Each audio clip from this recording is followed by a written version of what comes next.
may all sit down.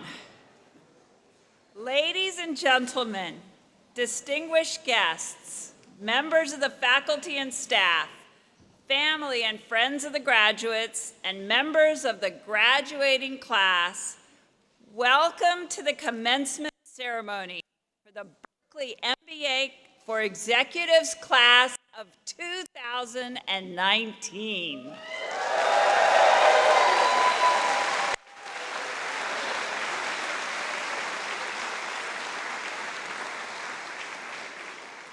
I'm Ann Harrison, Dean of the Haas School of Business. It is my duty and great pleasure to officiate at the ceremony today.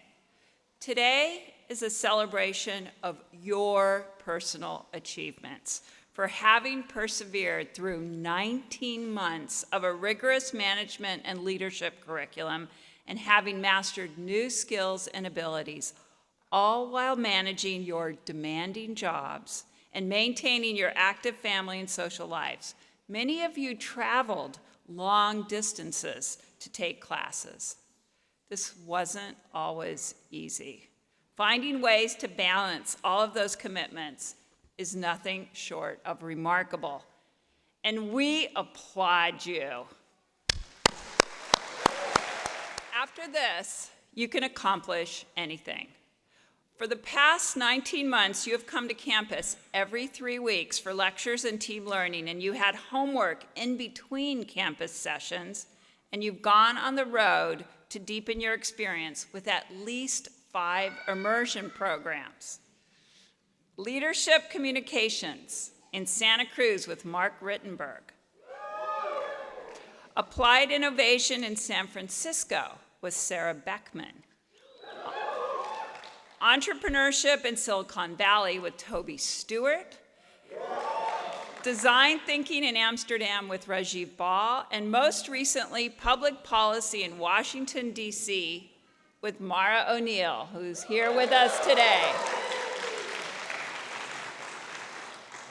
We strongly believe that these collective experiences are transformational. As a Berkeley alumna myself, I personally know what an impact that your experience can have from this campus and how this community can affect your life. I graduated at a slightly different time, but what I remember is this: Berkeley gave me the confidence to tackle any problem.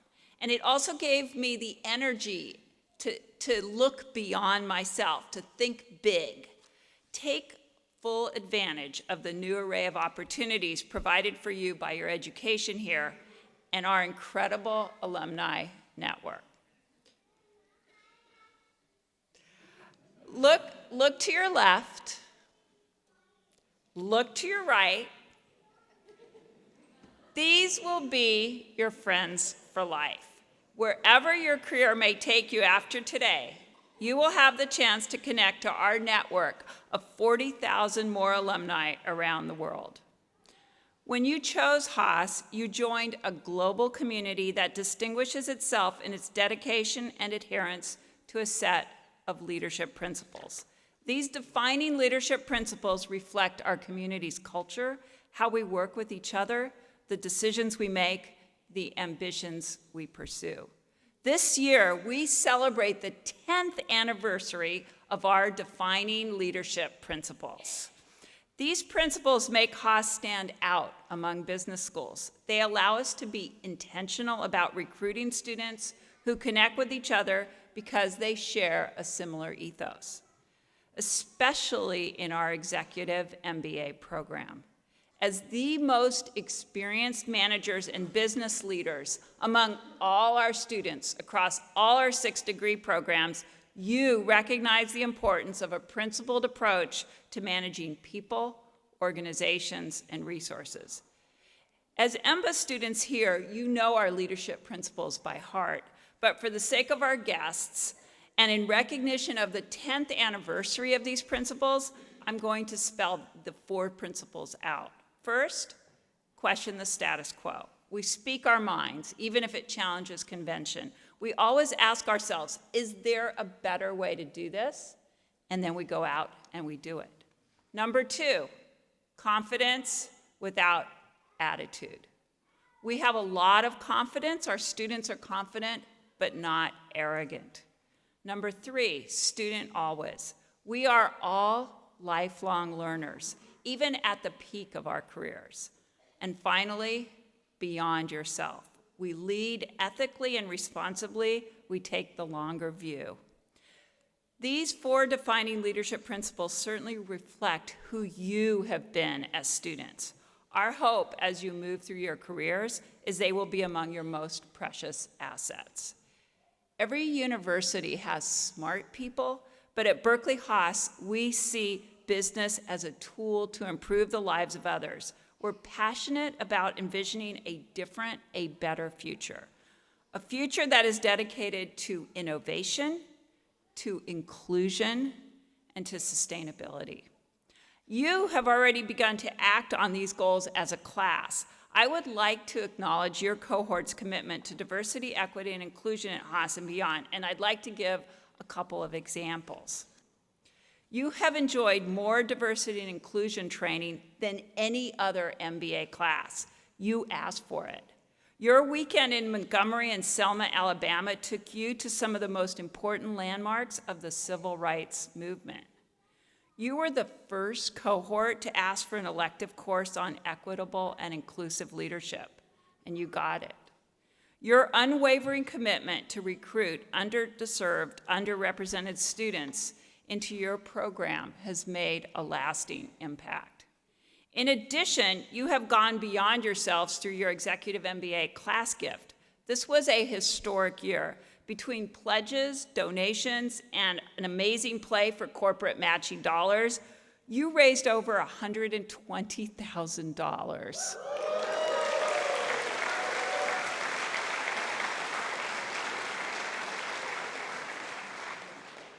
It's so great as the dean to see Haassies supporting Haassies. I'm just so amazed. On behalf of Haas and the future cohorts of MBAs, I'd like to thank Ram Gujula and Suprita Mak for their innovative and thoughtful leadership.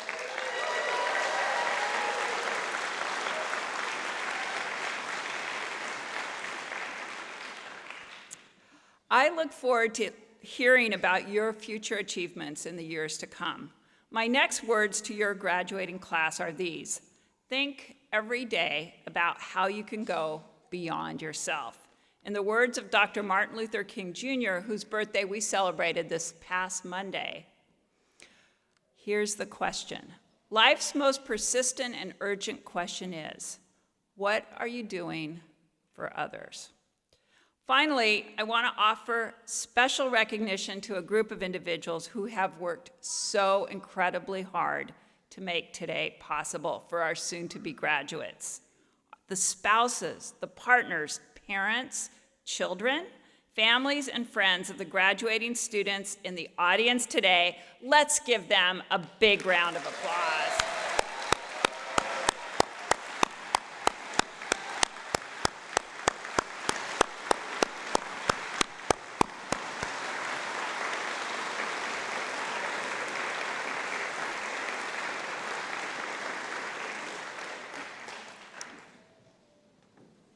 Thank you for nurturing and supporting our graduates, coaching and standing by them through their insanely busy days as students. I know that was not always easy. So now it is my pleasure to turn our attention to the student speaker for the class of 2019, Suprita Ma.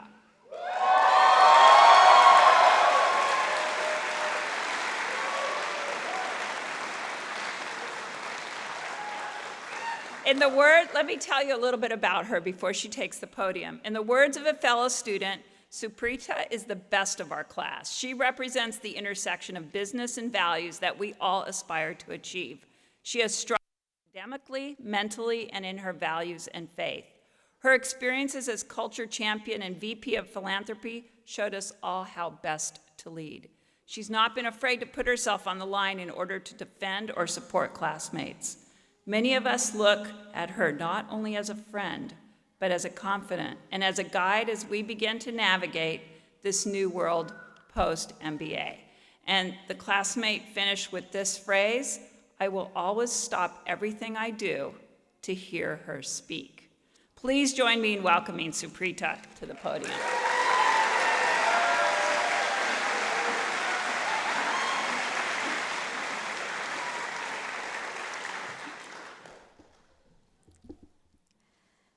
Dean Harrison, esteemed faculty, program staff, family and friends, and my dearest classmates, welcome to Commencement. It is such an incredible honor to be here with you, speaking with you all. And this is a historic time because for the first time in the MBA program, we have 4 women speakers on the stage with us. So,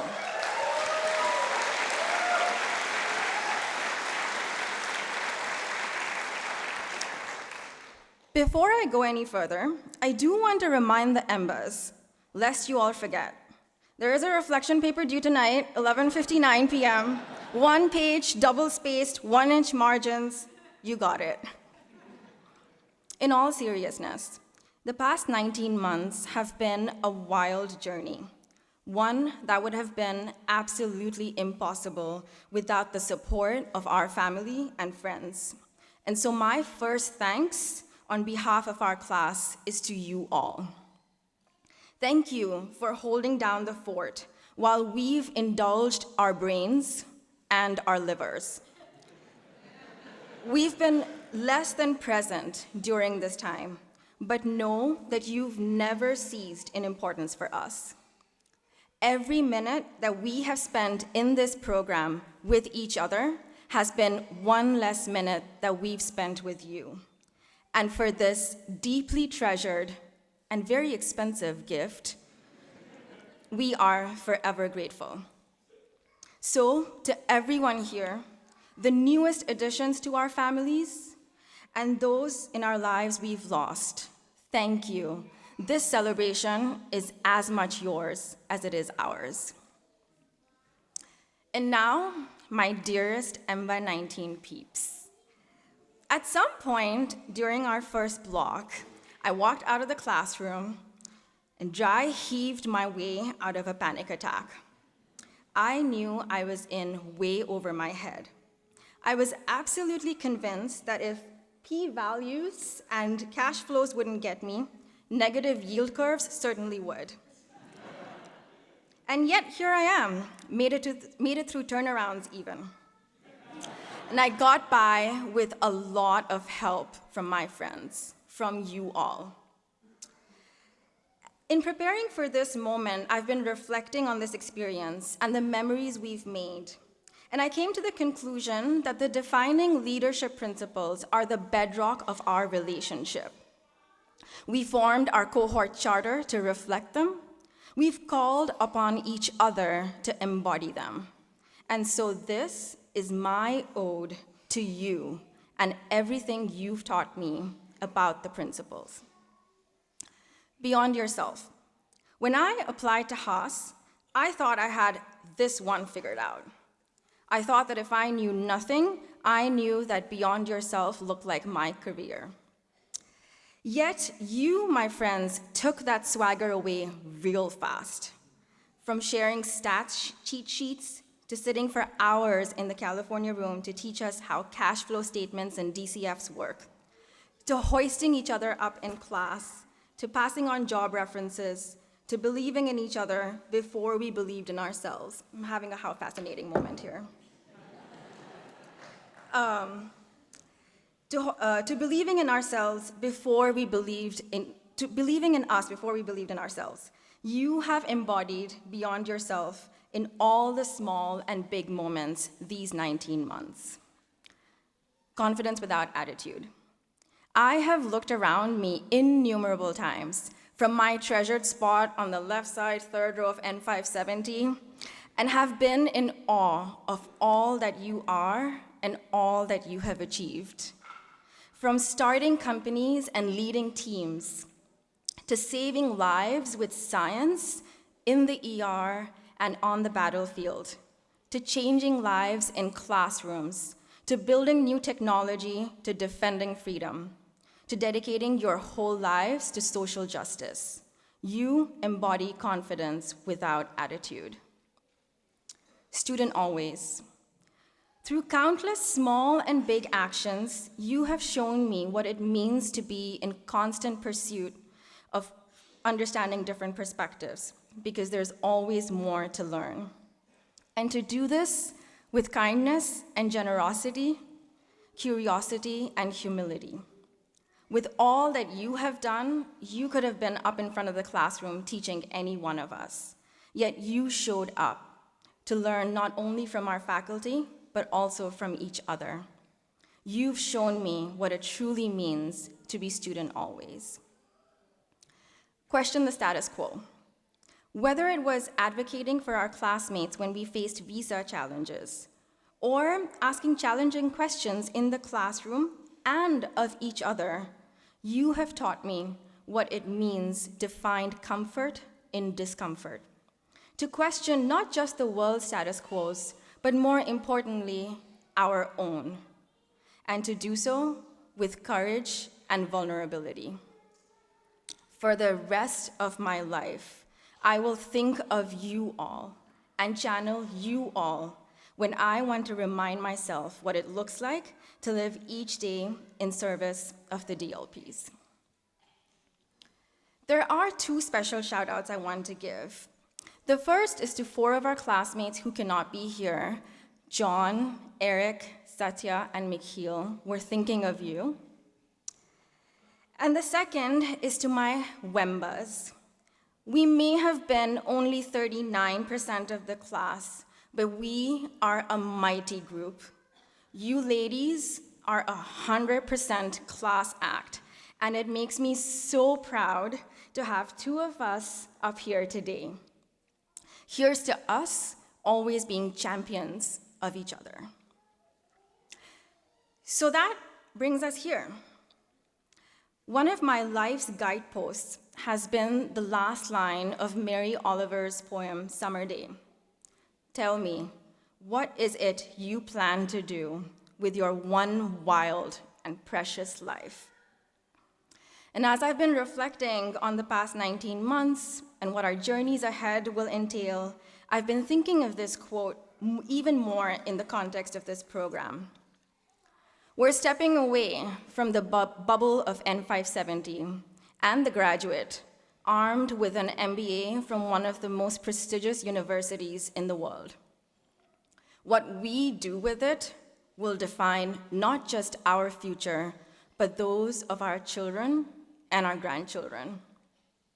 Our world and our lives as we know it is precarious. And we are all culpable in the intense inequality, polarization, and consumption that make our status quos untenable. How we think about our responsibilities towards our communities needs to fundamentally change. How we do business needs to be fundamentally changed. As global business leaders, the responsibility to forge a path ahead that works for the planet falls squarely on our shoulders. The path ahead is undefined. We'll disagree much more than we'll agree. But there is one thing we cannot do, and that is to not show up, to opt out. One of my favorite lines from Hamilton is when an exasperated Alexander asks Aaron Burr, "If you stand for nothing, Burr, what do you fall for?" We are all being asked to stand for something that matters beyond ourselves. And despite everything that's going up in flames around us, literally, what gives me hope is that we are the generation of leaders that will redefine business and its role in our communities. And there is no other group than this one that I choose or trust to go on this journey with. Congratulations to us. Curtain down.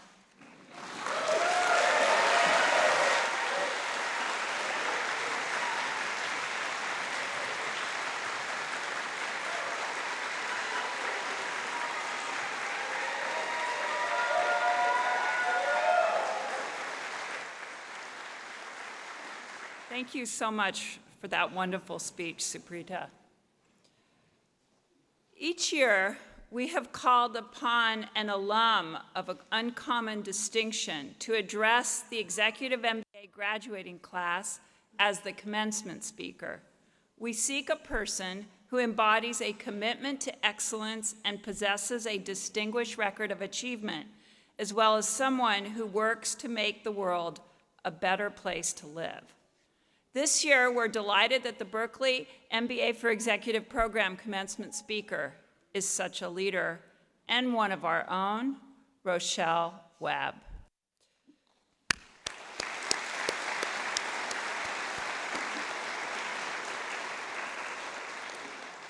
Rochelle is an entrepreneur, a global brand expert, and a graduate of your program, class of 2014.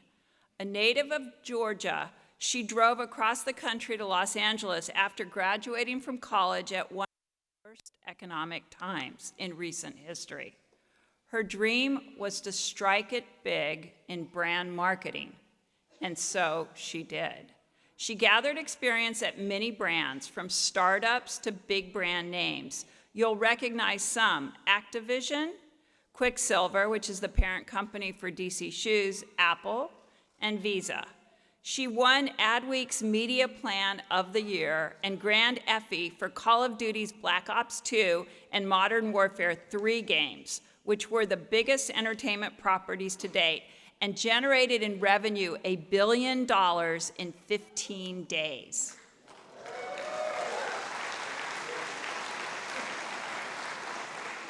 She then gathered all her brand and marketing experience to found Optimus Made, an online retail business that provides a platform for emerging fashion designers from all over the world to be discovered by consumers seeking new brands. And I can attest, I went on her on Optimus Made online website, and I really liked it. It's great. Rochelle is also on the faculty of Loyola Marymount University, and in her spare time, I don't know how she finds spare time, she advises startups. She also serves as a board member for the Berkeley Haas Alumni Network in Los Angeles. She's on the board of Ad Relief of Greater Los Angeles and on the board of Compton Community College. Please join me in a warm welcome back for Rochelle Webb.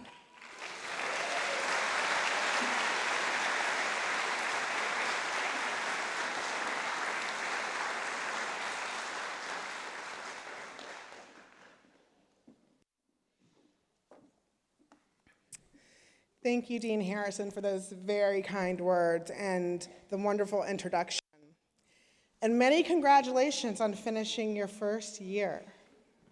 As an action-oriented dean, you've traveled near and far to meet our community, to be impressive, and to show them how amazing the Bears are.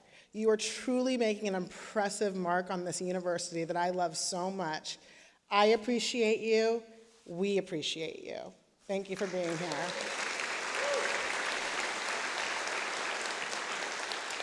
There's also a few familiar faces up here that have been instrumental to grooming me and the leader that I've become today, who are unforgettable and have empowered me to do my best work. Mara O'Neill, Peter Goodson, and Greg LeBlanc. Thank you. And guess what, guys? I'm home, and it sure does feel good.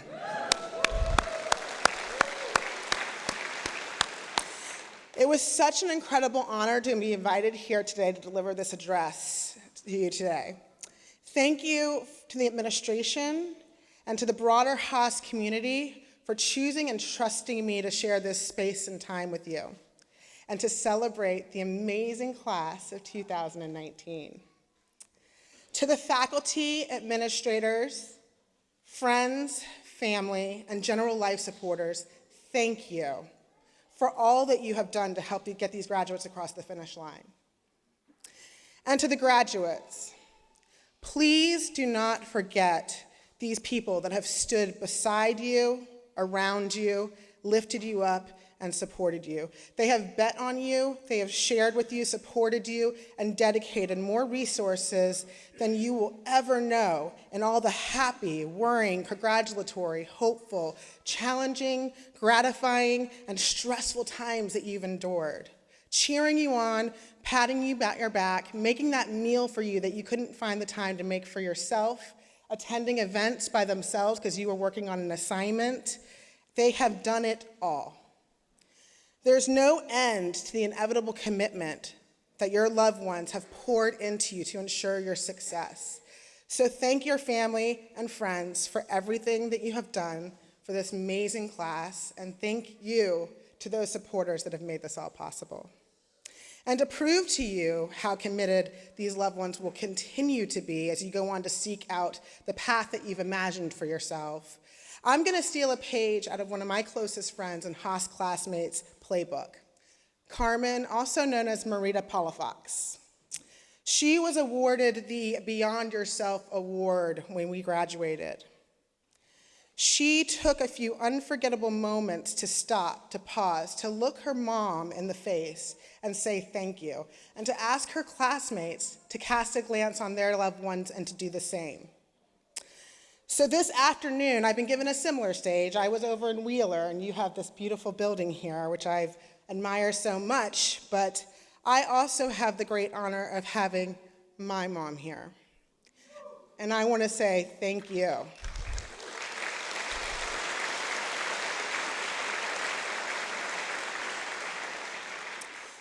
She's my ride or die. She's my unrelenting cheerleader. She's traveled the world with me. She should get an honorary degree, I think. She joined us on the Shanghai trek with my class. She supported me to the end of the earth, and I know she will never stop. I love you, Mom, and thank you, Carmen, for that reminder to be grateful. And now to the main event. The esteemed and remarkable Haas class of 2019. Let me be one of the many congratulations you will receive on your enormous accomplishment. I'm very proud to call you my brothers and sisters of power and influence. Part of joining this coveted family means you are anointed a responsibility. It's a responsibility to make waves and to be brave. Let the world hear you roar. Go Bears!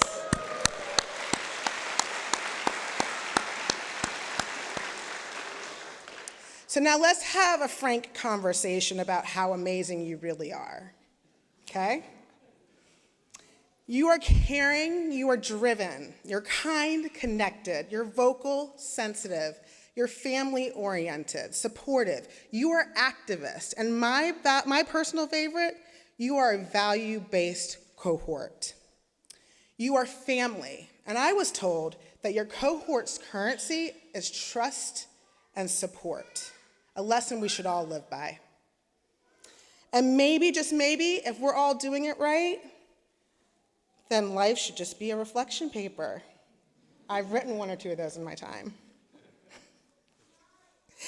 I know this because I spoke to your professors, your classmates, your GSIs, and the administrators to intimately understand how wonderfully special that you are and the trail that you're about to blaze.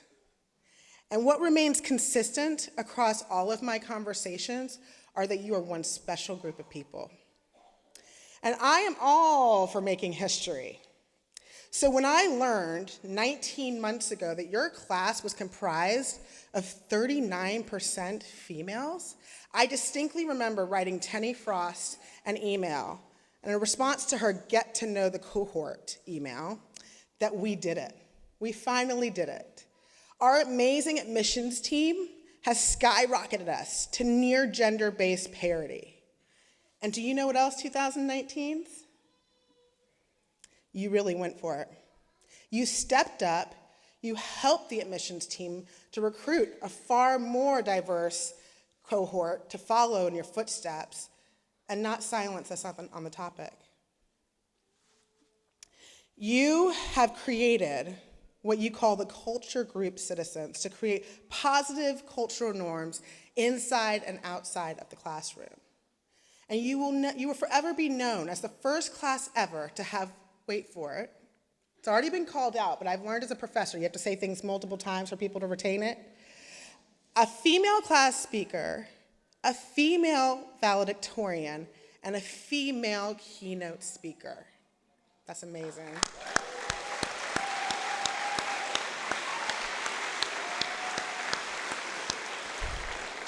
Ladies, we are doing the thing. We have arrived, we are being seen, and we are being heard.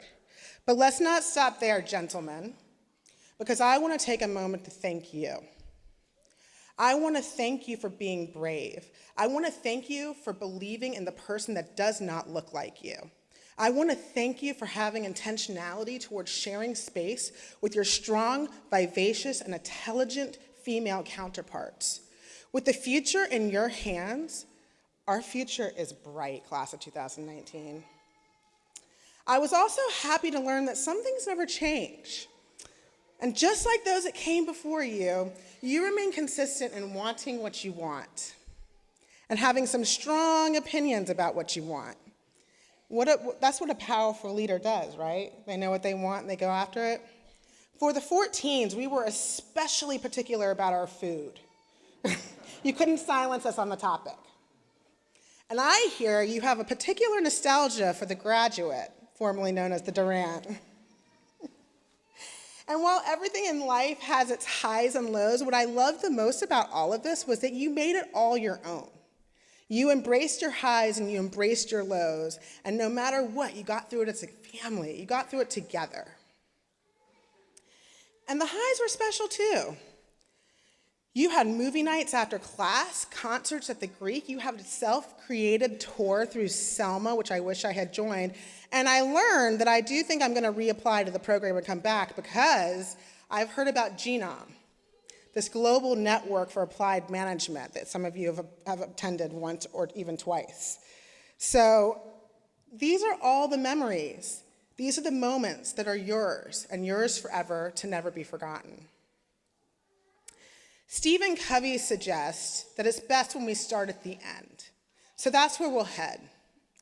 Casting my eyes amongst this distinguished group of individuals in front of me gives me hope, it gives me promise and confidence about where we are heading. At Berkeley Haas, we are not ordinary, we are extraordinary. As I reflected on my conversations about your cohort, it made me think of my own class, and it made me smile. It made me smile because as I reflected on the last 5 years, and I am certain it only scratches the surface on what you guys are going to accomplish, it made me remember how much we've actually accomplished. The power of our network is how seriously we have each other's backs. In my class alone, we have invested in each other. I have had classmates invest in me as I'm currently fundraising. We have gotten each other jobs. I've had classmates guest lecture my classes that I teach at Loyola Marymount University, and we've done a few other things. Over 90% of us have reinvented ourselves and started new careers. Over a third of our class are C-suite executives, changing the face of fintech, biotech, health tech, real estate, fashion, finance, blockchain, and entertainment, just to name a few industries. We have raised over $1 billion in funding for early, mid, and late-stage ventures. And there are 18 amazing startups built by us that wouldn't be possible without our personal investment in each other. This is impact. Beyond the unparalleled connections that you have made in this program and the countless assignments that you have turned in along the way is the fact that you've been given skills and tools to be the change. The time is now to write your future, to write the world's future, to be amazing. The torch has been passed. Class of 2019, you are the next generation destined for greatness. There are realities in life that you will face. There certainly will be, and there will be many days. And there may even be weeks and even years where you feel the world is against you and you can't catch a break. Life is not perfect. It's actually perfectly imperfect. It's messy, but it all passes eventually. And if you keep going and keep trying and keep starting, the beautiful thing about life is that these moments mean you're growing. This is the entrepreneurial mindset. When I joined the MBA program in 2012, I was working for one of the largest video game publishers in the world. I left that publisher to work on a turnaround for one of the most beloved outdoor sports brands, while taking Goodson's turnaround class, ironically. And by the time that I graduated, I sat in these very seats, but in Wheeler, and I was unemployed. I went through 2 corporate restructures, and on that second one, I didn't quite make it through. But that's okay. Professor LeBlanc, what do we call that? Directionally inappropriate? After investing in myself in one of the most prestigious degrees in the world, it's not exactly the direction you expect things to take. But that was okay. It was actually perfect. It was exactly the way it was supposed to be. There would be no way that I could stand before you today as the founder and CEO of my company, Optimist Made, without having taken on the curveballs that I was thrown. But in order to get there, you have to understand what I did next. I ventured out on what my friend Shelley Paxton calls a soul sabbatical. She just wrote a book about it, actually. I invested in myself again. I gave myself time. I gave myself time to soul search, to figure out exactly the right next step. I was pulled to want to help. I didn't know exactly how, but I knew that as a woman of color and a hopeful entrepreneur, that many would consider me an underdog. I also knew there were plenty more people like me in the world. So I started a consultancy to help startups with their strategic evolutions. I knew these startups were under-resourced and needed someone like me but couldn't afford it. So I made me more affordable. It was an incredibly rewarding experience and incredibly inconsistent, making it difficult to further my own goals and create and organize a life for myself. I knew I needed to take on my entrepreneurial desires and take it a step further. I wanted to change the world. I wanted to create a company that would make a difference. I'm a believer and a lover of altruism. So I decided to build one. And it was then and only then, in December of 2017, that Optimist Made could be born. It was a chilly New Year's Eve in London near Wimbledon, where I just found out my largest client could no longer afford me after signing a 2-year contract where I thought I was secure. They didn't get the money they expected from their fundraising round. So at that very moment, ironically, I had just finished an incredible shopping spree with my mother and had plenty of bags in my hand, at which point I stared her straight in the face and said, "I think I really need to reconsider these purchases." In my typical form and as an eternal optimist, I was destined to turn lemons into lemonade. I started riffing with my mother on what to do with these items I had just purchased, and I suggested that since I already travel globally for work, why don't I just keep curating and reselling these items and create some sort of site on Etsy? It's already built for me to do this, and then create another stream of income for myself to help offset what I would make from my clients. Therefore, I wouldn't have to rely so heavily on them. There were enough bones of an idea there that I went to bed that night, and by the time I woke up the next morning, I had built a full-fledged standalone company in my head, not involving Etsy at all. And in that one sleep, Optimist Made was born. The funny thing about becoming an entrepreneur is that it is empowering, but it's also very humbling. I built an MVP, I launched it, and after 6 months of traction, I was confident that it was time to fundraise. So naturally, I went to my classmates. I asked for advice from all different sides to figure out how to strategically organize myself for fundraising. And do you know, after all that hard work, that I actually fall into the category of what they call underestimated. disadvantaged founders. Because I do not fit the profile, but I do fit a profile. I fit the profile of the hopeful 2.2% of women that receive VC funding, of which less than 1% are women of color. Not quite the badge of honor you hope for when becoming an entrepreneur, but it's reality knocking. And I have chosen to turn this into drive, determination, perseverance, and true grit. You don't have to be an entrepreneur to do this. It's called self-starting, and you can do it anywhere, companies big and small. In football, they say, if you spend too much time thinking about the last play, you won't be ready for the next. And my analytically driven mind, it took me an incredible amount of time to master this, but never truer words have been spoken. In just a year, I've gone on to create opportunities for 17 fashion, jewelry, and home decor designers in 5 countries by stimulating their businesses, branding, marketing, and training them on how to scale.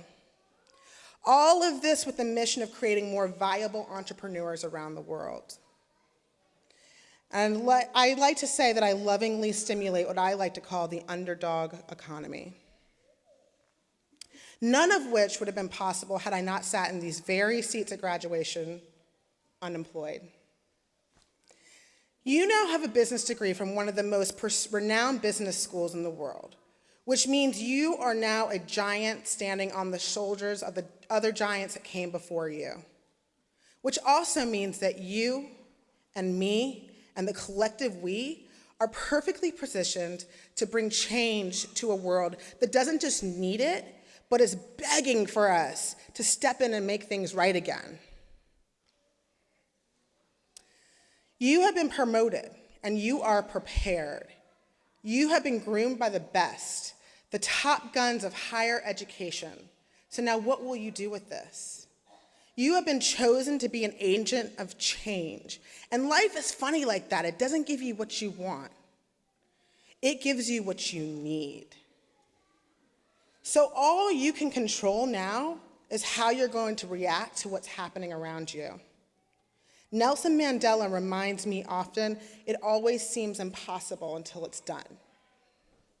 So, do what you love.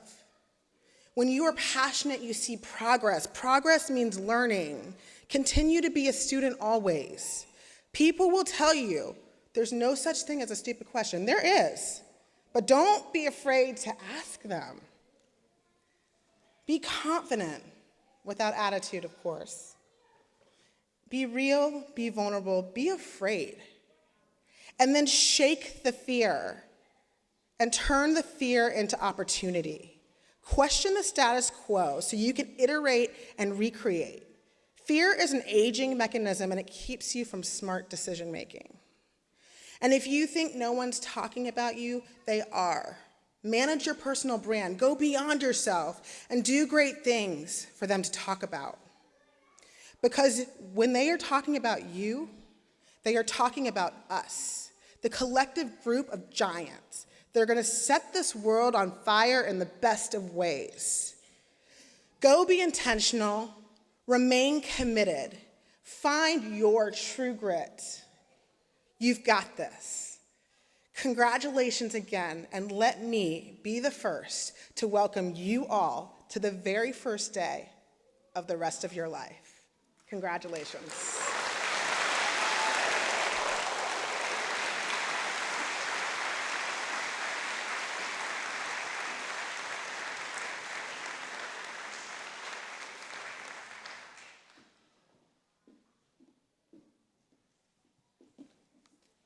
Thank you so much, Rochelle, for those wonderful and inspiring words. We really appreciate the time you have taken to inspire the class with those words. It is now my pleasure to introduce my colleague, Jamie Breen, Assistant Dean of MBA Programs for Working Professionals, who will present our Earl Chait Award for Excellence in Teaching.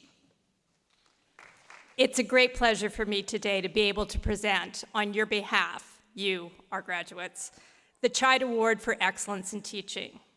The Chide Award is named for our late Dean Emeritus, Earl Chide, who greatly valued effective teaching at Haas. The award is not a popularity contest. They're judged by student committees on the basis of the following criteria: excellence in teaching, genuine interest in students, sincere concern for individual development of students. We had many incredibly worthy nominees for the Chide Award this year. I am always blown away by the quality and commitment of the world-class faculty who teach in this program. So to win the EMBA Chide Award is to be acknowledged as a standout among standouts. This year's winner is Professor Lucas Davis.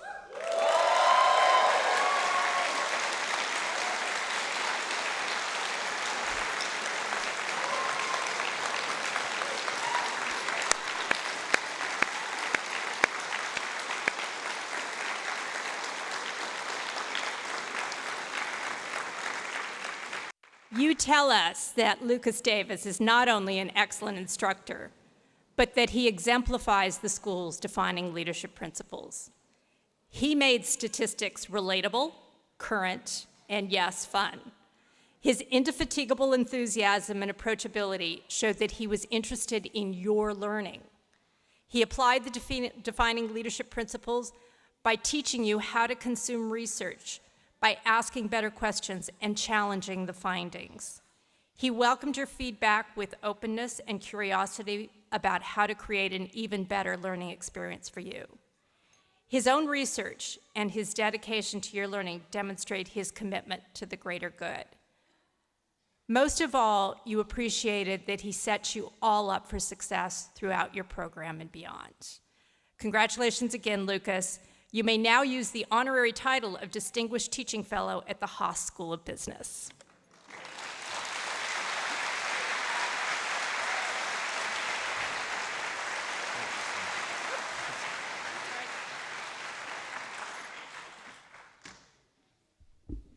Me? Enthusiastic? This is statistics. How am I not going to be enthusiastic? Central limit theorem. Weak law of large numbers. Come on.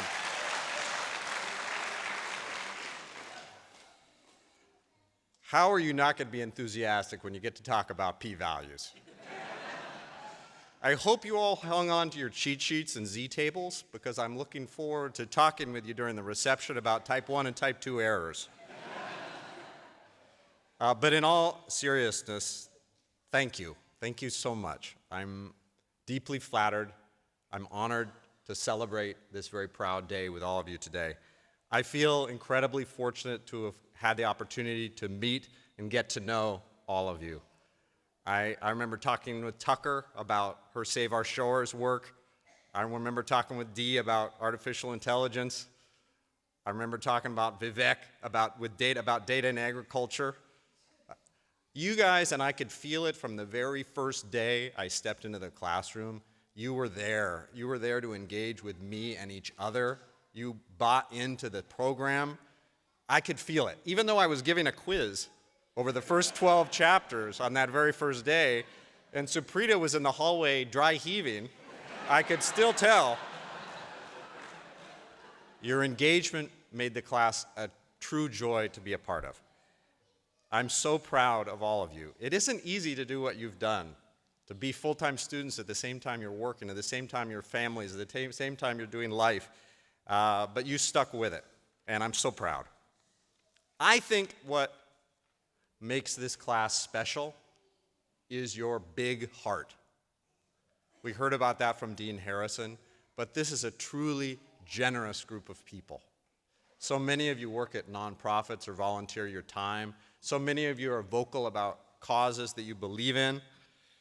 You deeply care about your friends and family. You deeply care about the well-being of others. You care so much about giving back. So Berkeley, Haas, MBA, class of 2019, on behalf of all the faculty, I wish you all continued success. Keep connecting, keep engaging, keep caring, keep going beyond yourself. Huge congratulations today.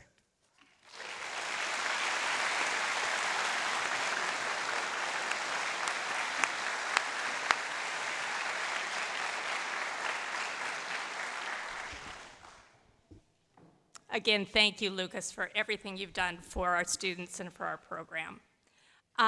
It also gives me great pleasure to award the Outstanding Graduate Student Instructor for the Executive MBA program. A Graduate Student Instructor, or GSI, serves as an apprentice under the active supervision of a faculty member who is the instructor of record for the course. This year's Outstanding Graduate Student Instructor, voted on by the students here, is Michelle Sotkin.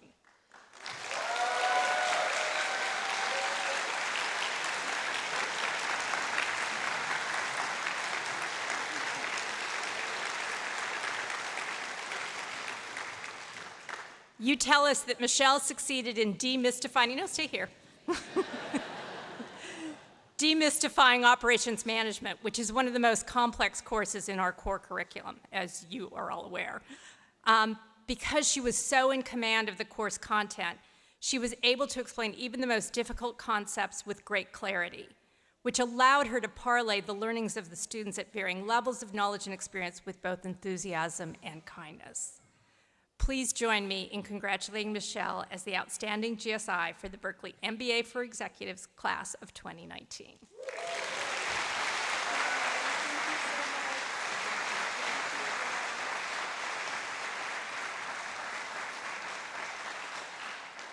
We've awarded our faculty and our graduate student instructor. It's time to turn to our Academic Achievement Award for the class of 2019. You've heard a lot about this class and what they do and what they've done. To be the valedictorian amongst a selective group of the best and brightest MBA students is quite an achievement. This year's valedictorian for the Executive MBA program is Megan Zweig.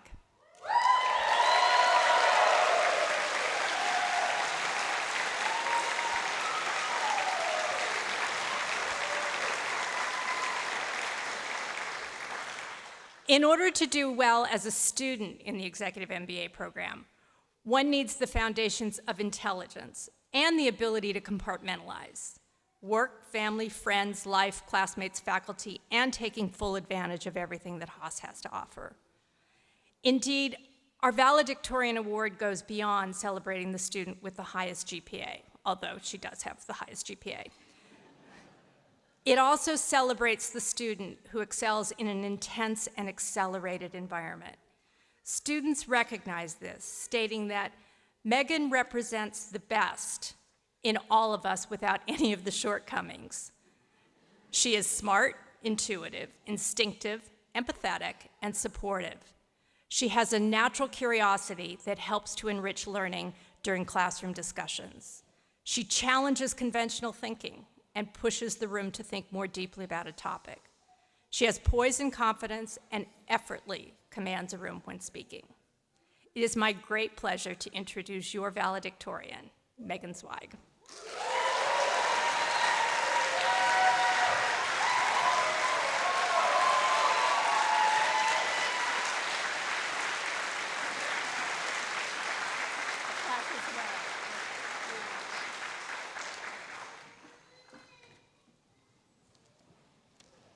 Thank you so much.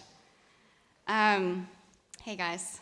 So when I was preparing for this, I listened to the past few speeches of the different valedictorians. They were incredibly impressive, but a few things that I noticed. 1, nobody cried. 2, nobody wrote a speech about love. And 3, none of them were women. So it's 2020. It's 2020, and this is going to be a little different. So I wanted to tell you all a story about how my dad gave me my superpower. Like most fabled stories in the Zweig household, it starts with a baseball game. And it was 1988. The Dodgers had made it to the World Series. It was game 1, and like any loyal Dodger fan, my dad decided it would be a very good idea to bring his 2-year-old, me, to the game. So we went, and some of you probably know that this was one of the most historic baseball games of all time. They did go on to win the World Series, but in this particular game, Kirk Gibson, who had been on the bench, he was injured. He was brought up in the bottom of the ninth. He pretty much hobbled to home plate, and he ended up hitting the game-winning home run. There's this, epic footage of him rounding second base, doing his fist pump, and Vin Scully, the best sports announcer of all time, said in his incredibly poetic voiceover, "In a year that has been so improbable, the impossible has happened." And my dad told this story so many times, and the thing is, he didn't tell it as like a Dodger sports story. He actually told it as a story about me. He said, because Megan was there, she thinks that every game ends like this. She thinks that we all have that game-winning home run in the bottom of the ninth in us. So my dad gave me my superpower, which is optimism, and it served me very well when I was, interviewing with Rock Health a couple of years ago. They thought they were going to stump me with their very San Francisco question of, well, what's your superpower? But I was clearly ready for them. So it's part of me, it's who I am, it's been very grounding for me to come back to again and again, and it's the gift that my dad gave to me for the rest of my life. And I've been doing a lot of thinking lately about who I am now, and what does it mean that we've been through these insane, incredible 19, now 20 months together, because I really feel different, and I'm guessing that a lot of you do too. And I wanted to cement in my mind the qualities, the superpowers that this program and all of you have given to me. Just in the way that my dad imbued me with my optimism, I really think that there are two new superpowers that you all have given to me, love and hustle. And I know that sounds like a bad 90s romantic comedy, but hear me out. So I will start with hustle. Can't talk about hustle without talking about Malini. I don't think I've ever had a call with Malini where she wasn't at work. Literally in the emergency room, we would be talking about new venture finance, and she was literally waiting to be called to potentially save a patient's life. It is crazy hustle. It's Andrew, thanks for sitting together, by the way. Andrew, who for a job interview put together an entire market plan for a plant-based shrimp alternative, which I still think is a great idea. And Andrew, when I have my own fund, let's talk. It's Lydia, who for any class with numbers that we all struggled with, stats, finance, accounting, Lydia would host study sessions for Haas, and her generosity extended to every last person that needed help in the California room, no matter what time. It's Matt, whose genuine intellectual curiosity puts us all to shame. It's his seamless integration of what he's taking in from the classroom, into the boardroom, into his volunteer work, his musical projects, his family. Matt, you are such an inspiration. We tease Alex for getting his papers in at 5:59 a.m. for the 6 a.m. deadline, but we all know why. He is building a company, raising a fund. You are next level hustle. Not to mention Leah, who has been flying around the country the past few months to raise money for her latest startup. She is holding down a job and also raising 2 beautiful children. And I have to acknowledge you again, it's the 28 women in our class, the 39%. We say we are always punching above our weight. Supreeta and I are most proud to be up here for you guys. We've hustled through it all. All of us have hustled through loss, through illness, through long job searches, through offer negotiations, through weddings, babies, all of it. You all, in your hustle, you pushed me to be so much better. And I don't think it's a coincidence that across the past year, when I have been my most prolific, out of necessity, I have also felt the most love. Because I think hustle requires love, and I think it requires a lot of it. I was reading a book recently. It's not literary at all. It's actually not even worth mentioning what the book is. But it made an important point, which is, if we feel secure, we can take risks, be creative, and pursue our dreams. If we lack that sense of security, we'll find it much harder to maintain focus and turn our attention to all the other aspects of life that make our existence meaningful. I think to boil it down, what they're saying, to hustle, you need love. You need something that's gonna fill you back up. And that's where EMBA 19 comes in. I really feel like I'm up here to write you all a love letter. I have never felt so much love, so much support from a group of people like this. My aspirations are bigger because of you. My dreams are closer because of you. And I have never been so ready to hustle for whatever my next move is going to take. And I see that hunger in all of you. I know, it's really scary. It's scary too. But I know that we are all so ready to take on what's next, to lead, to change organizations, to change lives, to have impact, to give back, to be better versions of ourselves. And we are also ready for this because of this support net of love that we have. We're gonna fall into it a lot, but it will always be there. And what I hope is that it's always going to be there, inspiring us to be bold. So I will sign off my love letter with this. I see you, I love you. I'm so proud of you, I'm so proud of us. Thank you so much for always seeing me, and congratulations.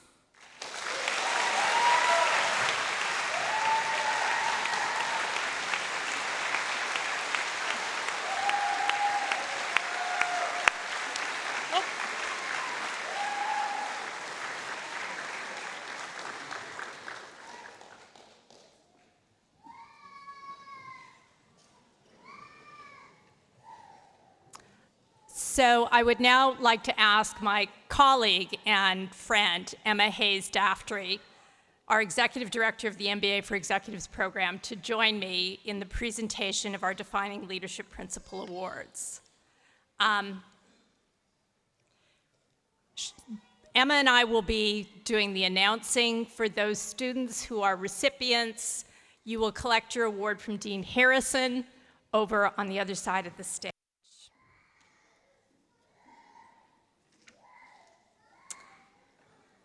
So our first Defining Leadership Principle Award is Question the Status Quo. And our definition is that Berkeley leaders champion bold ideas, take intelligent risks, and accept sensible failures. And in doing so, they need to speak their minds. Students nominated this year's Question the Status Quo winner because she has gracefully inserted her perspective into several hard-to-say discussions, including her opinion on the curriculum support of the DLPs, demographic assumptions, and common system failures. She is able to do so with the poise to be heard and the credibility to engage people to think deeper on the topic at hand. From questioning about how our cohort goes about solving a problem, to questioning the material we are using and the social connotations of the lessons we are learning, she so eloquently questions the status quo in a positive manner that actually unites the cohort on collectively questioning the status quo. I'm pleased to announce that this year's recipient of the Question the Status Quo Award is Lisa Rawlings.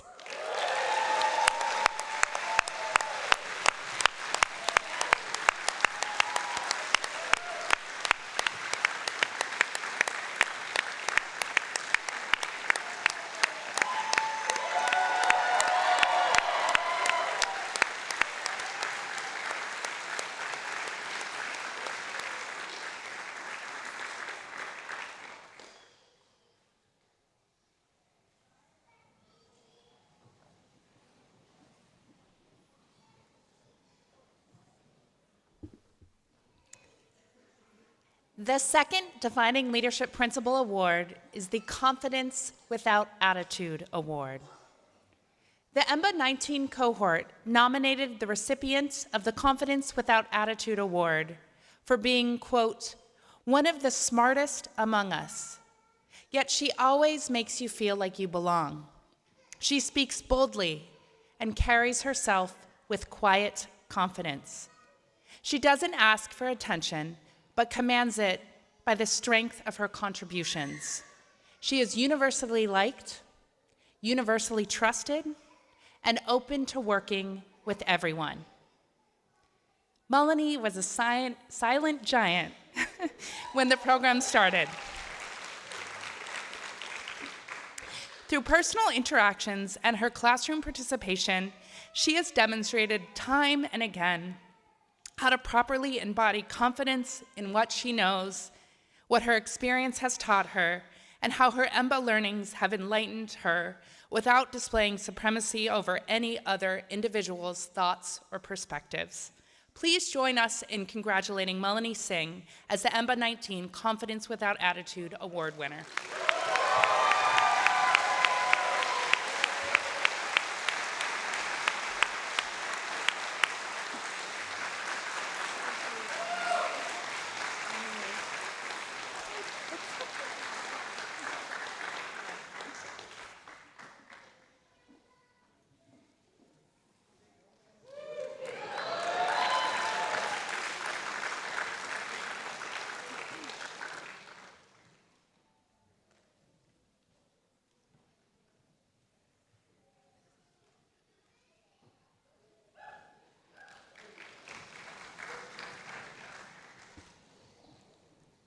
The EMBA program is designed for people who are coming back to school and is not a place for those who feel that they have learned all that they need to learn.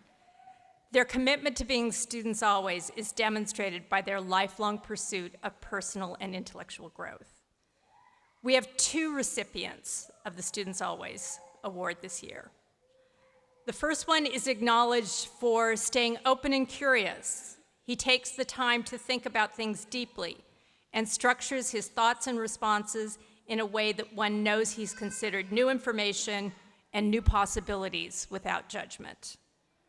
Over the course of the program, Matt has consistently delivered academic work of exceptional quality, provided thoughtful insight during class discussions, and generally delivered deep intellectual curiosity. He has made his thinking visible on some of the more challenging quantitative elements of the program, a true service to the cohort who struggle in this area. Matt often shares articles or ideas with the cohort that generate discussion and challenge the status quo thinking. In a cohort full of very bright people, Matt shines through as an intellectual leader. Matt Dunn is the recipient of the Students Always Award.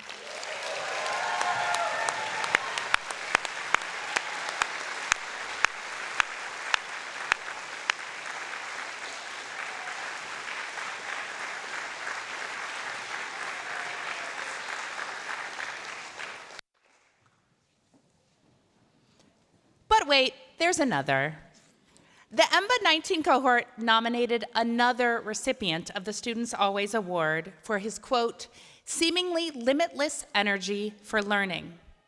He frames every conversation and conflict as an opportunity to learn and improve. While many people are willing to settle for superficial explanations, he always seeks the first principles understanding. He revels in sharing knowledge and arriving at better answers. Vivek always chooses the option.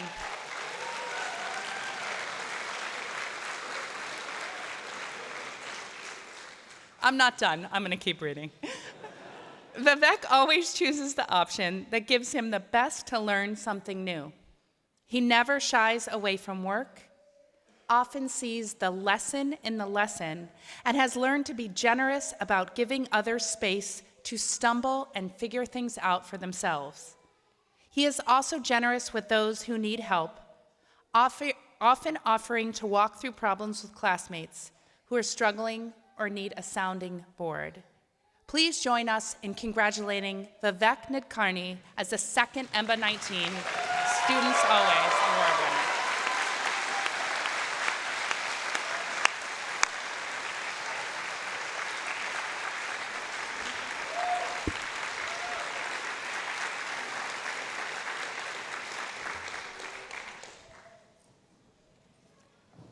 Beyond yourself. We value those who shape our world by leading ethically and responsibly, taking the longer view in our decisions and actions. We have 2 recipients for this award as well. Students say this year's first winner is the moral compass of the cohort. She takes care of us in different ways and represents the best among us. Like it or not, Suprita has irreversibly branded herself as the class's champion and voice for causes beyond ourselves, and the examples are innumerable. From stepping up to help shape our class norms as an inaugural culture champion, to exhorting us to give beyond ourselves to the class fund, to volunteering for the Berkeley Board Fellows Program, Suprita helps rebalance the class towards envisioning the world we want to create and the leaders we want to be. We'll get there someday. Suprita Mak, please accept the Beyond Yourself Award.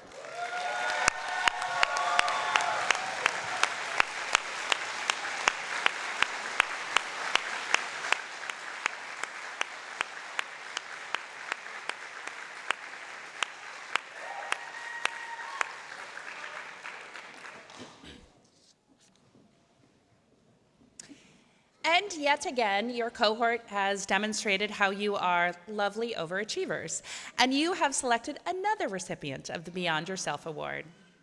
This other winner is, quote, always thinking about the greater good, uplifting those who are marginalized or persecuted, and thinking outside the box about ways in which to improve our society and expand collective empathy. This recipient is the epitome of Beyond Yourself.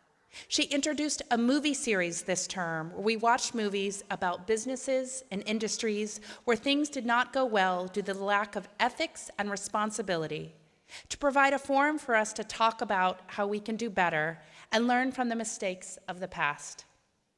She also took the time as a June cohort of the Turnarounds course to send us her very detailed notes on the book that we had to read for class, with some advice and feedback on what to focus on for Turnarounds in July. The Turnarounds was a brutal course, thank you, Peter, and any help provided was awesome, and she did just that. She didn't have to do that, but she did and saved many of us a lot of time and heartache over the material. Talk about Beyond Yourself. Lisa Rawlings, please join us on stage to collect your Beyond Yourself Award.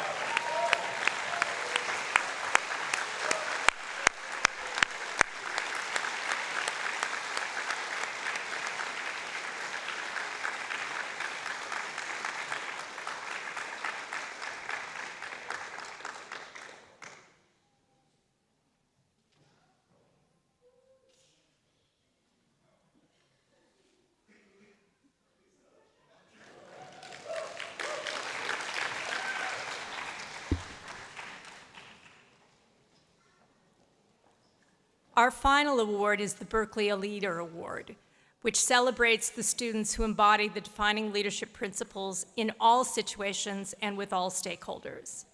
This year, we celebrate two of you as Berkeley leaders. At Berkeley Haas, we believe in developing a different kind of leader. Leaders who aren't afraid to think in new ways and champion bold ideas while taking those intelligent risks. They speak their minds and make decisions based on evidence and rigorous analysis, grounded in an understanding of human needs and behaviors. Their deep leadership capability allows them to lead with confidence in all situations. The first leader was nominated for exemplifying the DLPs inside and outside of the classroom.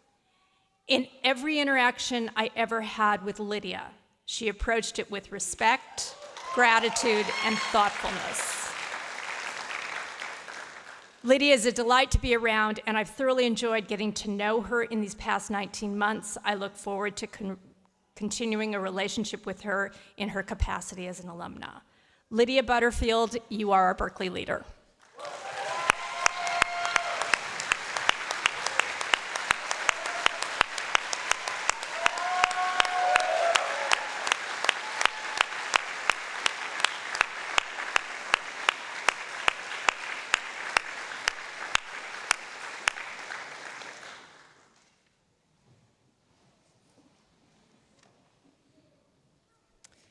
The second Berkeley Leader recipient, again nominated by staff, was selected for, quote, consistently demonstrating thoughtfulness, generosity, and sincerity through his interactions with his cohort, Haas faculty, and the program office. He leads with the intention of leaving people and situations better than he found them. He does this through intently listening and empowering all to participate in any given conversation. Adam is a pure delight to be around. From day one, his interactions with the program office have been in the spirit of partnership and engaging with us in dedicated service to the cohort. Adam went beyond himself to thoroughly prepare and execute a case review class for the MBA 20s during Block 0. Adam could always be counted on to gauge the mood and needs of the cohort while keeping only the salient points that would help us all move forward. I look forward to continuing to engage with him as an alumnus and to see where life continues to take him. Adam Rosenzweig, please join us on the stage as a Berkeley leader.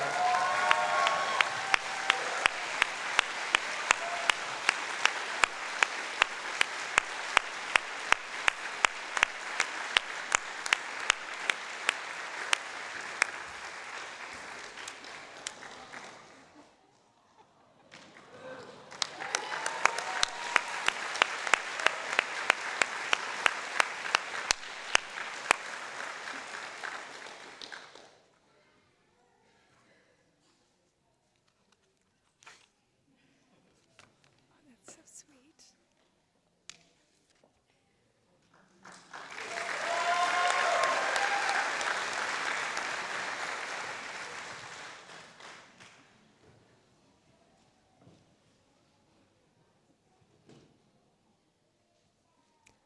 Will the degree candidates please rise?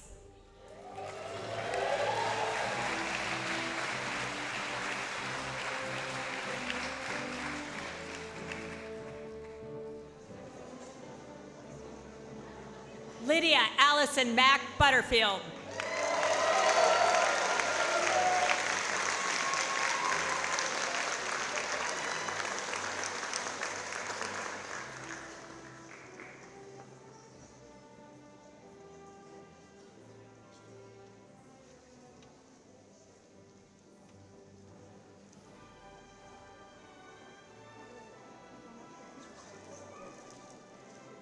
Sashwat Mishra, who has just pledged $1 million to the University of California, Berkeley Haas School of Business.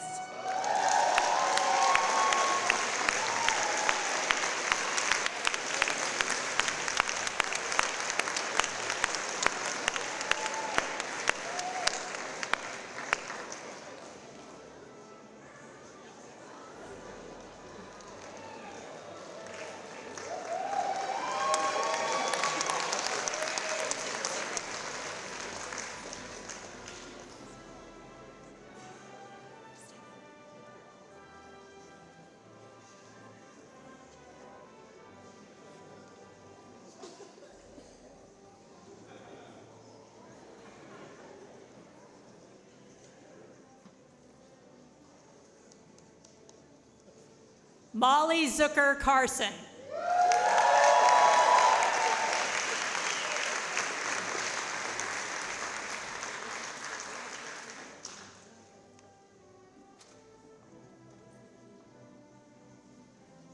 Sarah Nargis Davis.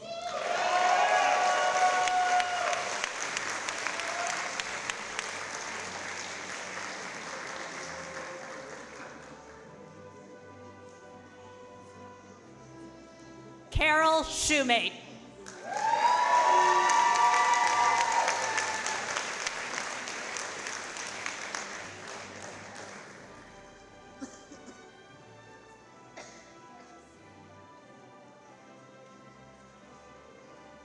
Minu Natarajan.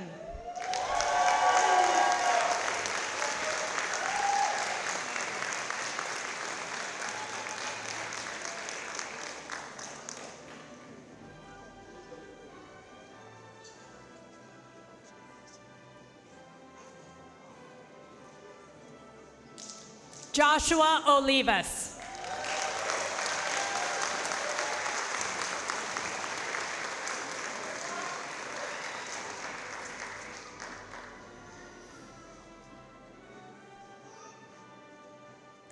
Avinash Mathudi.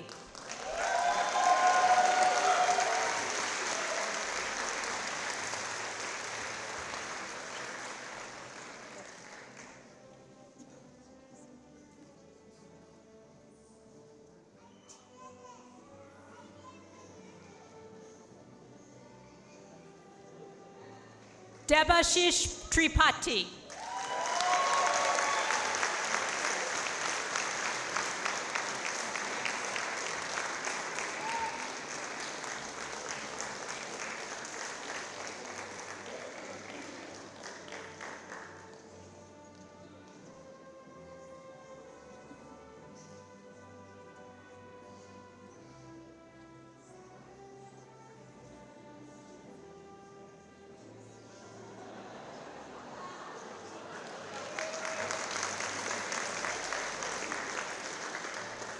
Abdul Kadir.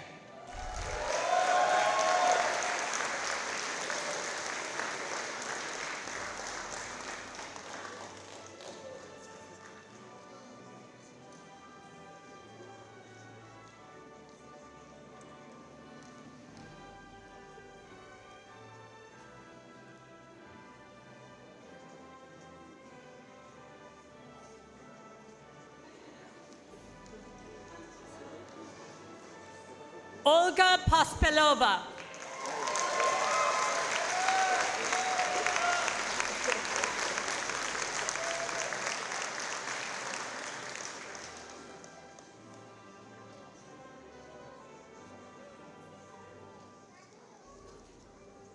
Kirshat Hoshel.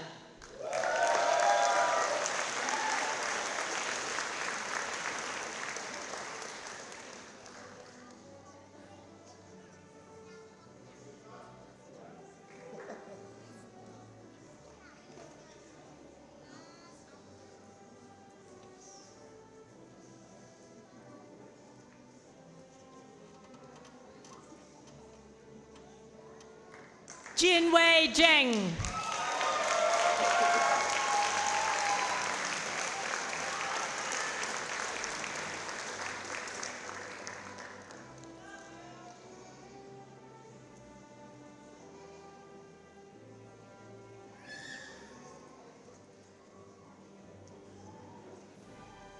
Leah Lee.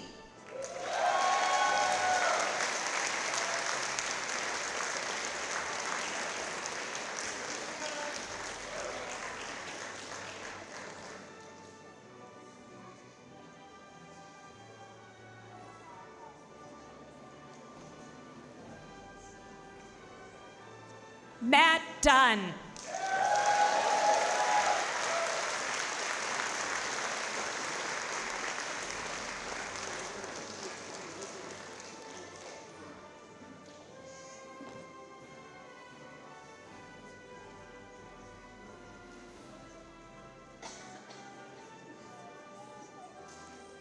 Kim Jorsted.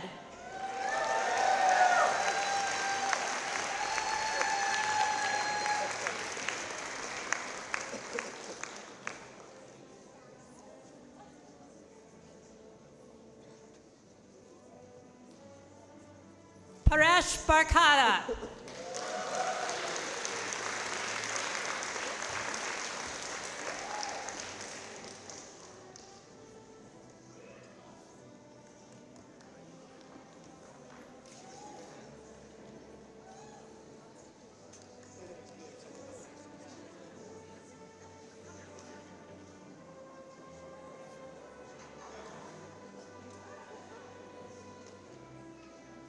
Gopi Lingam.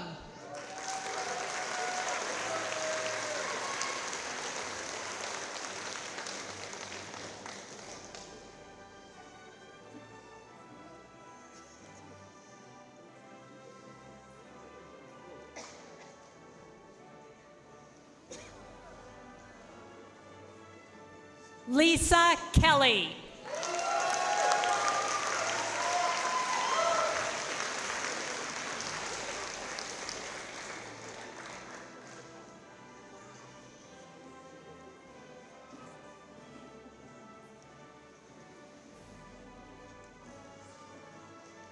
Jenna Belinsky.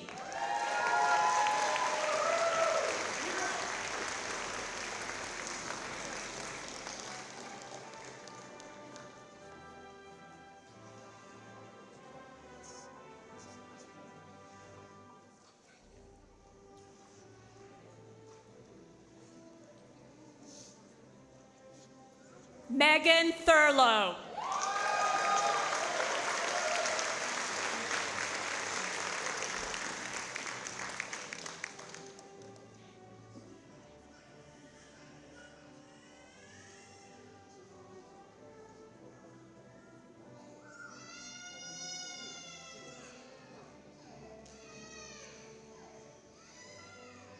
Abby Malak.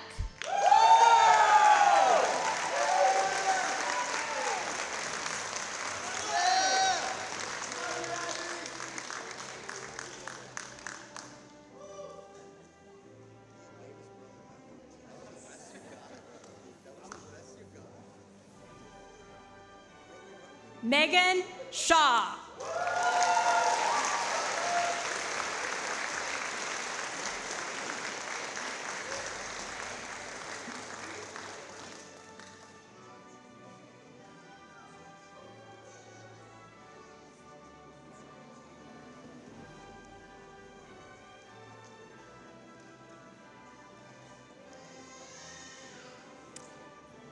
Vasu Prathu Se Premumador.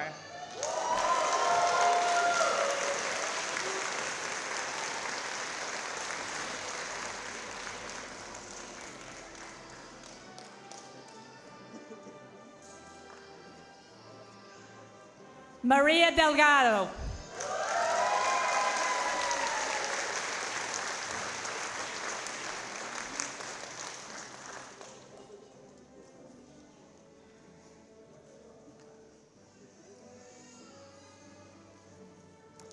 Thomas Madsen.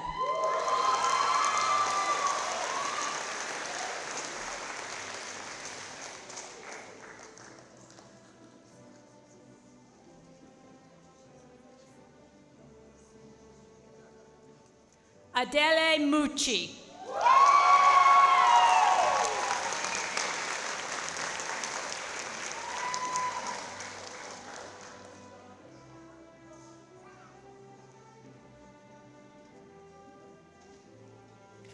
Karun Dua.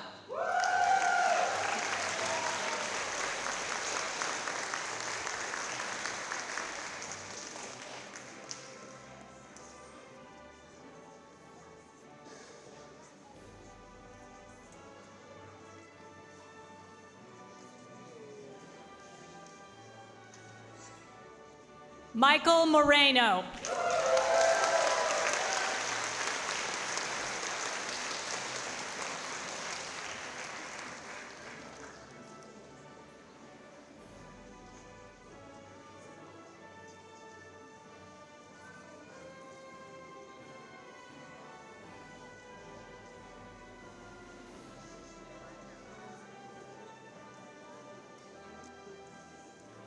Venki Kandaswamy.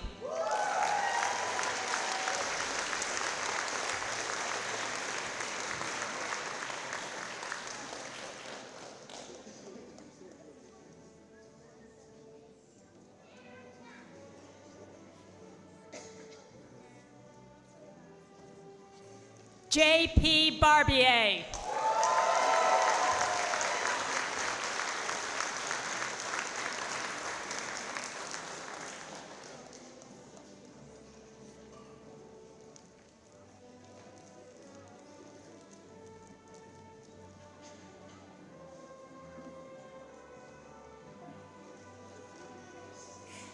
Andrew McDonnell.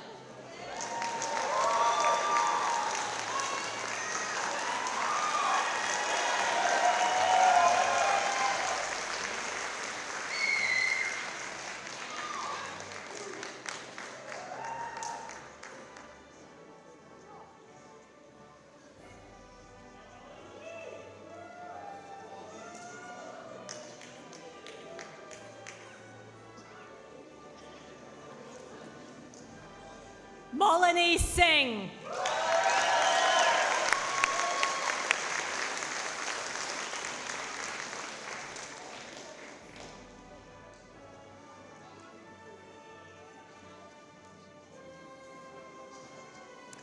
Megan Zweig.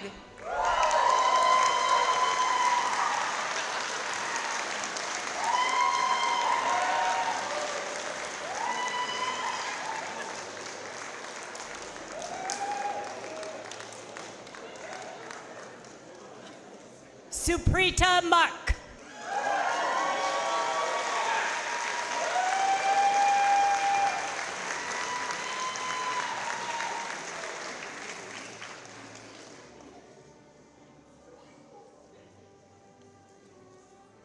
Ryan Vaughn.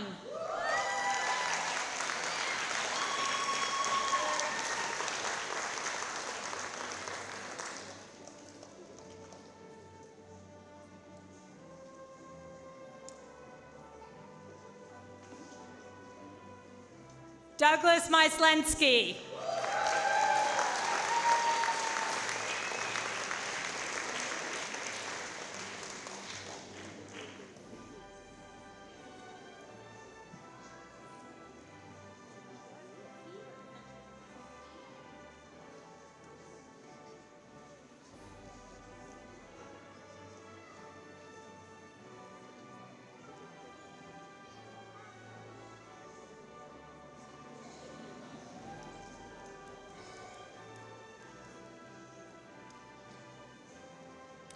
Dennis No.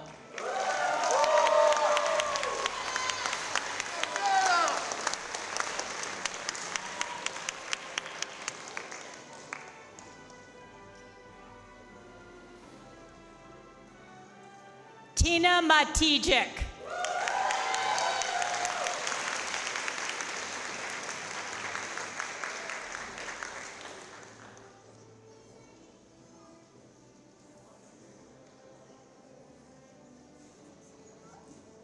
Meili Howe.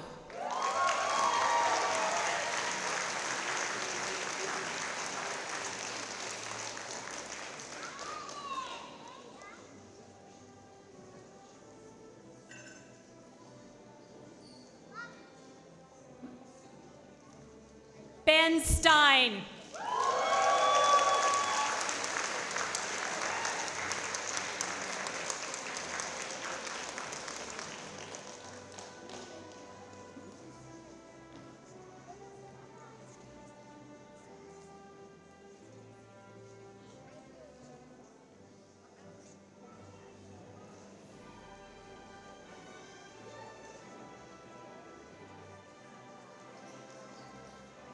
Lisa Rawlings.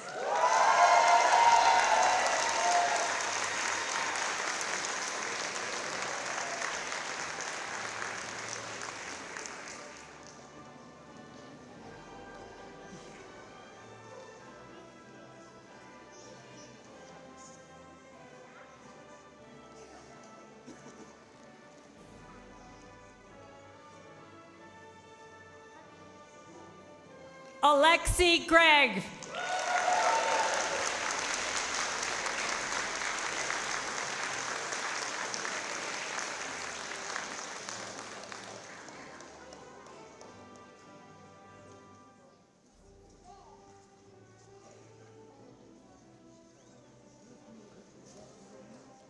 Prem Hari Krishna.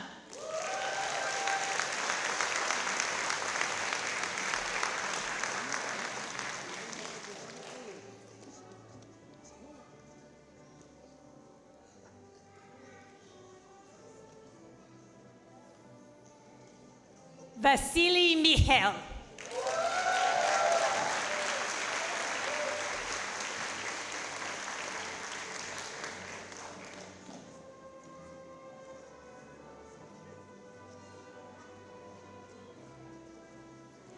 Vivek Nadkarni.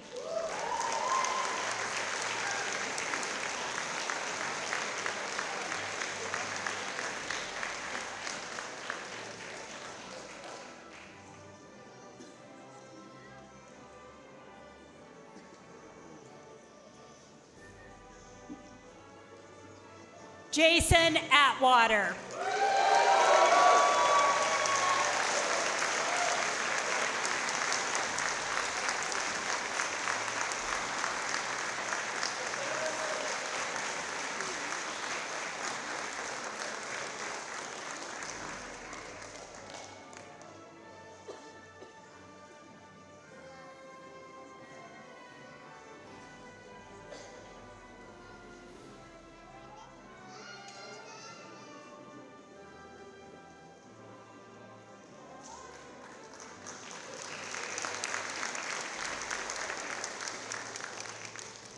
Alexander Martin.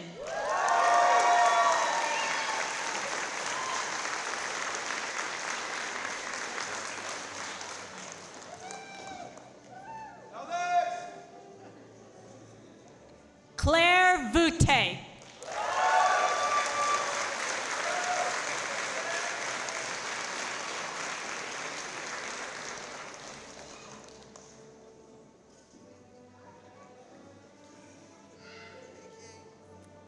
Tucker Hirsch.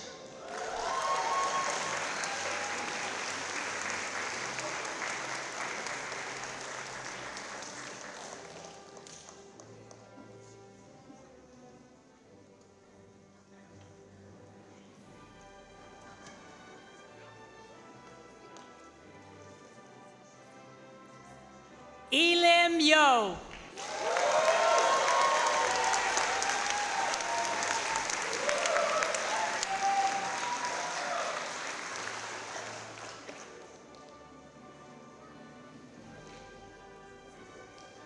Michelle Ling Feng.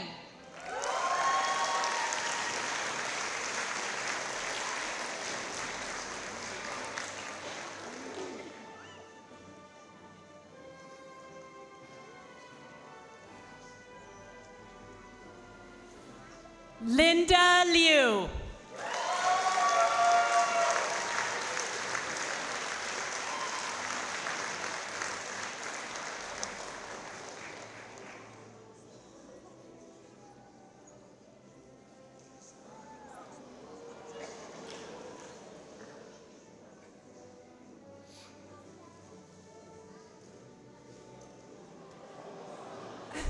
Carl Ebeling.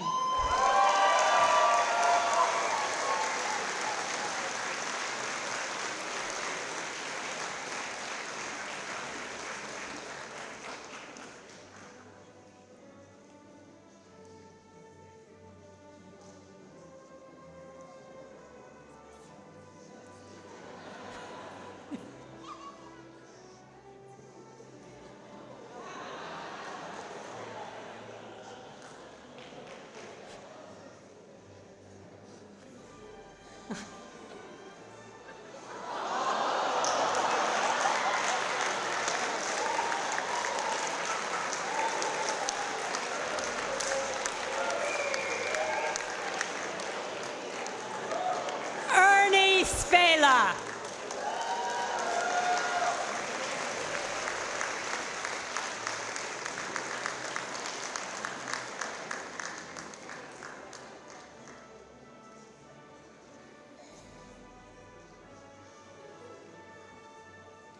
Michael McCormick.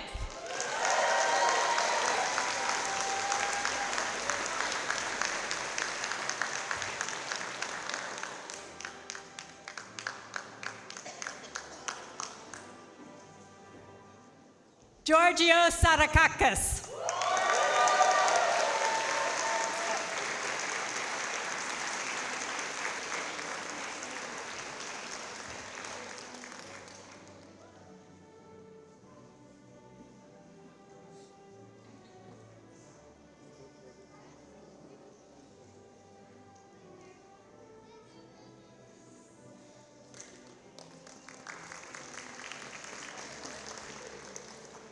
Di Jiang.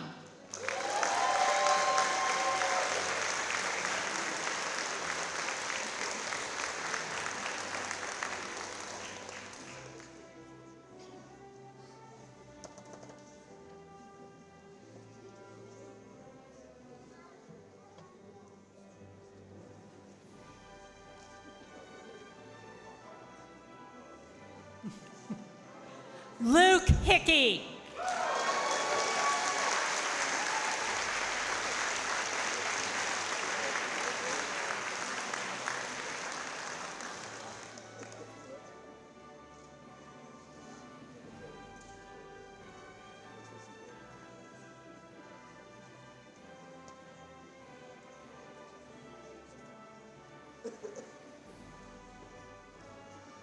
Douglas Cummings.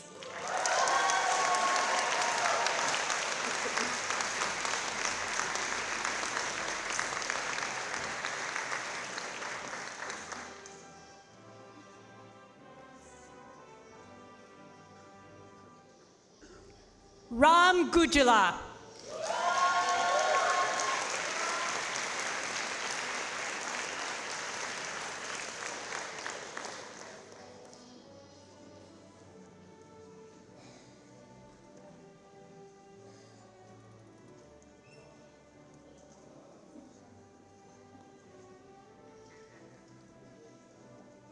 Howard Nando Cook.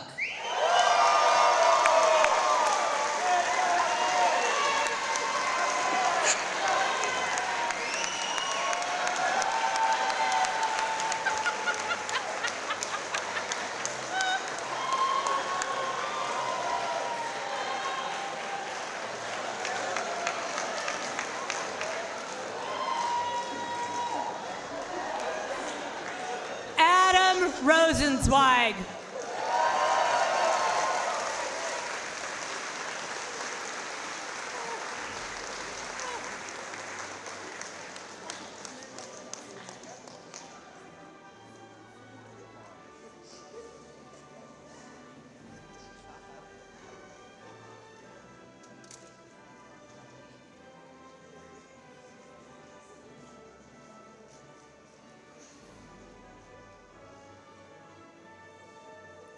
Aaron O'Connor.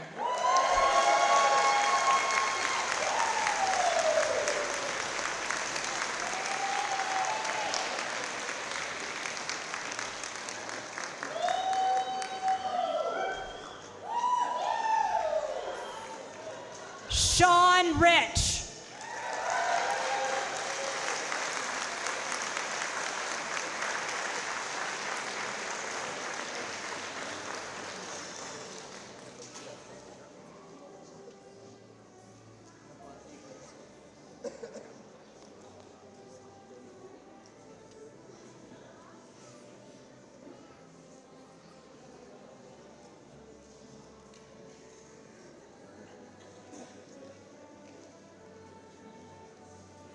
Nick Shuva Plagi.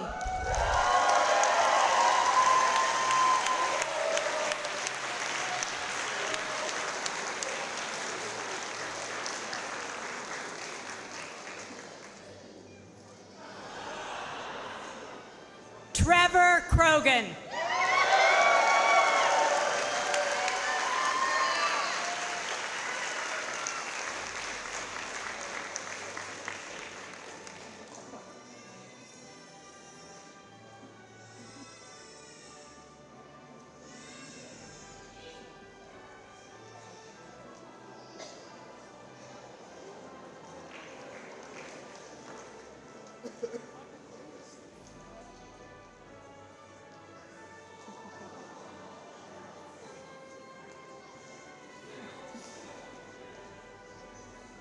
Mark Jolly.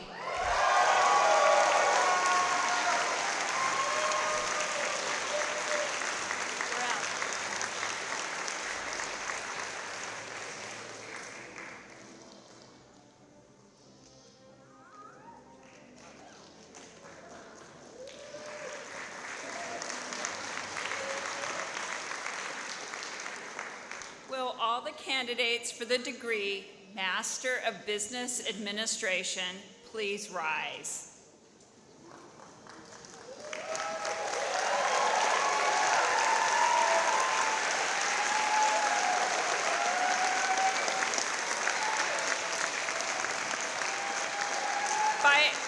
By virtue virtue of the authority vested in me by the President of the University of California and the Chancellor of UC Berkeley, I grant you the degree Master of Business Administration.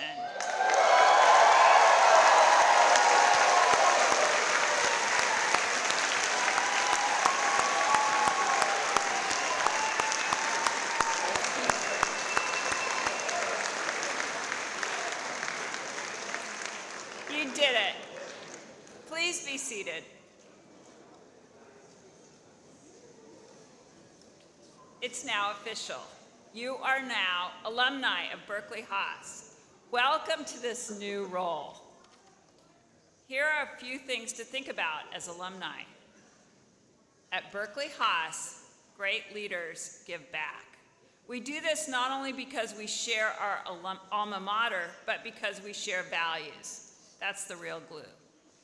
Great leaders give back by engaging with the Haas Alumni Network and helping fellow alumni whenever possible. Great leaders give back by steering future talent to our school and by hiring Haas. Great leaders give back by investing their financial resources in making the program so valuable. And we already saw amazing instances of that this afternoon. We're full of pride at your achievement today, and we eagerly anticipate your great accomplishments in the future.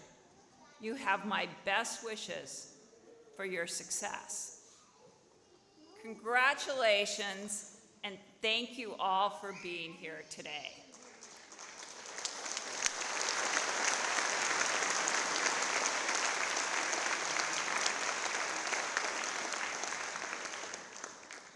Please remain seated as the faculty and the new graduates process out of the hall. We invite you all to enjoy the beautiful Hertz Hall venue for photo opportunities with your new graduates. Before you proceed to the Haas School, there's going to be a reception beginning at 5:30 in the Bank of America Forum and the Haas Courtyard. This commencement ceremony is concluded.